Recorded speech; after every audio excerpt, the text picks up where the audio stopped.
जब हम दिल्ली एनसीआर में वायु प्रदूषण की बात करते हैं तो हमें सबसे पहले ये समझना जरूरी है कि दिल्ली एनसीआर में वायु प्रदूषण के कारण क्या है और उसके समाधान क्या है। दिल्ली एनसीआर में वायु प्रदूषण अगर हम देखते हैं खासकर सर्दियों के समय उसका काफी बढ़ जाता है, लेवल्स बढ़ जाते हैं। तो उसके प्रमुख कारण जो है काफी गतिविधियां जो होती हैं हमारे शहरी क्षेत्रों में या गाँव में, जैसे कि वाहन संख्या जो है, वाहन की गतिविधियां बढ़ जाती हैं, खासकर खुले में कचरा जो जलता है, कंस्ट्रक्शन एक्टिविटीज जो होती हैं, या फिर औद्योगिक क्षेत्र हैं जहाँ से काफी उत्सर्जन होते हैं जो कि हमारी वायु गुणवत्ता पर असर डालते हैं। तो आइए अब हम ये समझते हैं कि इसके कारण तो हमने बता दिए हैं, लेकिन अब इसको समाधान क्या होते हैं या इनको ठीक कैसे करा जा सकता है। दिल्ली एनसीआर की बात करें तो दिल्ली एनसीआर जो है एक एयर शेड में आता है। एयर शेड एक ऐसा एरिया होता है या क्षेत्र होता है जहां पर वायु गुणवत्ता जो है एक समान होती है, पर अगर कुछ उसमें कारक जो होते हैं या प्रदूषक होते हैं उसमें अगर एडिशन होता है तो उसकी वजह से वहां पे वायु गुणवत्ता जो है उसमें कमी आती है, जिस वजह से वो एक समान वायु गुणवत्ता बन जाती है पूरे दिल्ली एनसीआर में। जो कि हम चाहे दिल्ली हो, गुड़गांव हो, नोएडा हो या और आसपास के शहरी क्षेत्रों हम देखेंगे, वहां पे वायु गुणवत्ता का जो लेवल है या एयर क्वालिटी लेवल जो है वो हमेशा बढ़ा हुआ मिलता है, खास करके सर्दियों के समय में। आइए अब ये भी समझते हैं कि बाकी शहरों में जैसे लंदन है या बीजिंग है, वहां पे भी काफी ज्यादा वायु गुणवत्ता के दिक्कतें रही हैं भूतकाल में। अगर हम बात करें वर्तमान नीतियों की वायु प्रदूषण को नियंत्रण करने के लिए दिल्ली एनसीआर में, तो वर्तमान नीतियों में एक पॉलिसी जो है ग्रैप कहलाती है, graded response action plan. Graded response action plan तब लागू होता है जब वायु की गुणवत्ता पे कमी आती है या वायु प्रदूषण के स्तर दिन प्रतिदिन बढ़ते हैं।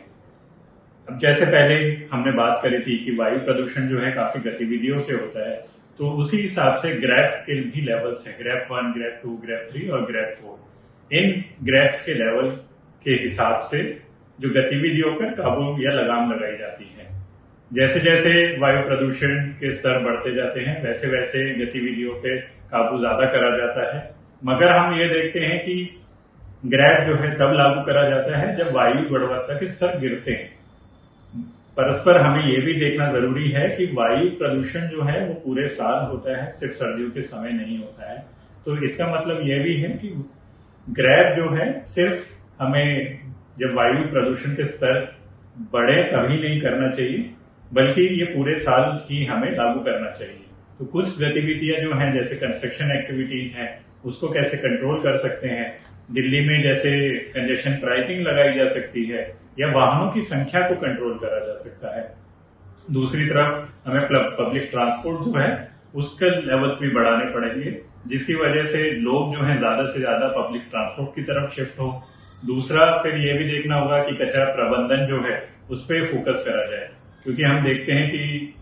ना सिर्फ सर्दियों में बल्कि गर्मियों में भी कचरा जो है लोग खुले में जलाते हैं। कचरा जब तक पूरे तरह से कलेक्ट नहीं होगा तब तक वो जलेगा ही, तो उसके ऊपर भी हमारा फोकस होना चाहिए। तो ये जरूरी है कि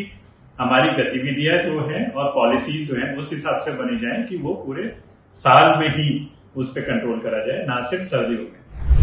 तो आइए ये भी समझते हैं कि दिल्ली एनसीआर के जैसे ही वायु गुणवत्ता में दूसरे शहरों में भी पहले गिरावटें आई हैं।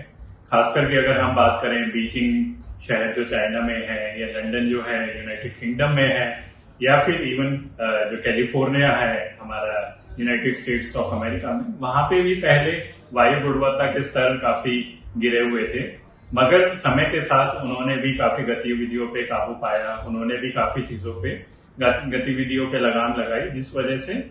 समय के साथ वहां पे वायु गुणवत्ता काफी अच्छी हो गई। तो जैसे अगर हम बात करते हैं बीजिंग में औद्योगिक क्षेत्रों में जो कोयला यूज होता था तो उस पर उन्होंने काफी कंट्रोल करा था।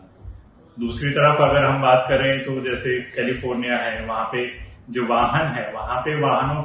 वाहनों के उत्सर्जन पे काफी ज्यादा काम करा गया, जिस वजह से आजकल वहां पे जीरो एमिशन व्हीकल भी चलते हैं। तीसरा अगर हम बात करते हैं लंदन,